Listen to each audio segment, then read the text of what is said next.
Hi viewers, welcome to SS media. ఏపీలో జగన్ ప్రభుత్వంపై వ్యతిరేకత చాలానే ఉంది. అది యాంటీ ఓట్ల రూపంలోకి ఎంతవరకు మారుతుందనేది ప్రశ్న. కానీ టీడీపీ మీడియా జనాలకి ఆ ఛాన్స్ ఇవ్వటం లేదు. వారి తలా తోకా లేని వార్తలతో, అర్ధరహిత విశ్లేషణలతో వైసీపీ ప్రభుత్వ వైఫల్యాలు మర్చిపోయేలా చేస్తున్నారు. చూస్తుంటే జగన్ని ఈ మీడియానే గెలిపించేలా ఉంది. మొన్న రిలీజ్ అయిన యాత్ర 2 మూవీపై నెగిటివ్ ఆర్టికల్స్ తో రెచ్చిపోయిన వీళ్లు దాని డైరెక్టర్ని వదల్లేదు. అప్పుడెప్పుడో ఆయన మదనపల్లిలో స్టూడియో కట్టుకోవడానికి ప్రభుత్వానికి ఒక అర్జీ పెట్టుకున్నారు. అది ఇప్పటికీ కార్యరూపం దాల్చింది.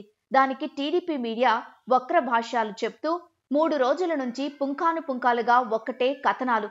యాత్ర 2 సినిమాలు చేసినందుకు గాను జగన్ ఆ డైరెక్టర్కి కట్టబెడుతున్న పరిహారం ఈ 2 ఎకరాల స్టూడియో అని వాటి సారాంశం.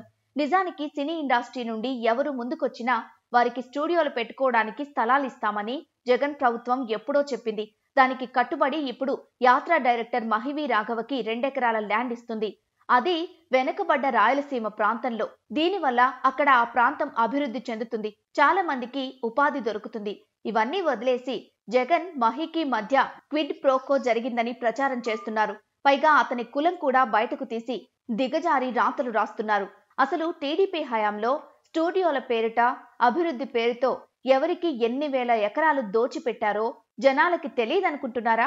Ramoji film city, Prasad lab, Inox mall, Padmalaya studio, Ramanaidu studio, Jayabheri, ఇలా చెప్పుకుంటూ పోతే ఎన్నో. మేము చేస్తే శృంగారం, మిగతా వాళ్ళు చేస్తే వ్యభిచారం అనే భ్రమ నుండి ఈ టీడీపీ వాళ్ళు ఎప్పుడు బయటపడతారో.